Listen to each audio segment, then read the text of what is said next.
तक हमने लगातार 30 सितंबर तक हम लगातार वो लोअर लो और लोअर हाई का सिलसिला बना रहे थे। लेकिन उसमें एक बात हमने 31 तारीख को की थी कि लो काफ़ी दिनों से ज़्यादा नहीं गिर रहा है। हम 24,600 के आसपास मार्केट साइन दे रहा था कि द वर्स्ट इज़ ओवर। और 1 अक्टूबर को फर्स्ट टाइम मिला था। 1 अक्टूबर को फर्स्ट टाइम बहुत टाइम बाद हमने एक सिस्टम में लॉन्ग की बात की थी और पॉलिसी के बाद एक क्लियर कट एक व्यू था कि अब यहाँ पर आपको लॉन्ग होना है। और फर्स्ट को वो आपने 24,868 तक का हाई लगाया, 24,606 का लो लगाया।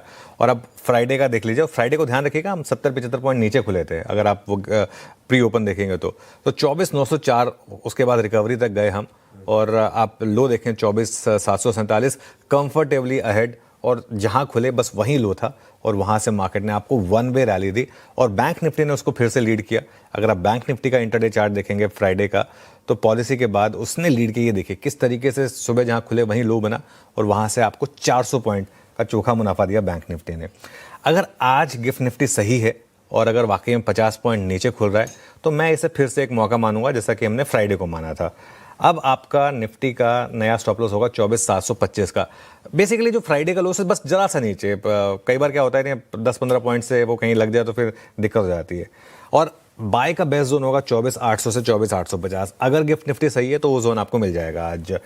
इन दैट केस आपका रिस्क रिवॉर्ड बहुत फेवर में, आपके सिर्फ 75-80 पॉइंट का स्टॉप होगा। स्टॉप लॉस लगा भी आशीष तो ये लॉजिकल ट्रेड होगी, लग गया तो बैड लक। कई बार क्या होता है कि आपका स्टॉप लॉस लगता भी है तो भी आपको एक्सेप्ट करना होता है कि हाँ ठीक है, ट्रेड ठीक थी, बस वो नहीं चली अलग बात है। पर आज का सबसे इंपॉर्टेंट फैक्टर होगा बैंक निफ्टी। बैंक निफ्टी किस तरीके से रिएक्ट करेगा।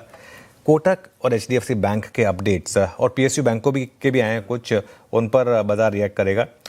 मेरे हिसाब से कोटक बैंक और एचडीएफसी बैंक दोनों के अपडेट्स अच्छे हैं, क्योंकि लोन ग्रोथ बहुत टाइम के बाद हम सिस्टम में डबल डिजिट लोन ग्रोथ देख रहे हैं।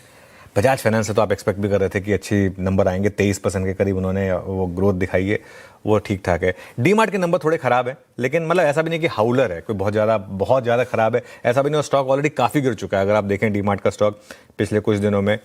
मैरिको और नायका, इनके अपडेट्स भी अच्छे ही माने जाएंगे। तो कंजम्पशन के भी अपडेट्स जो हैं वो ठीक ठाक आ रहे हैं।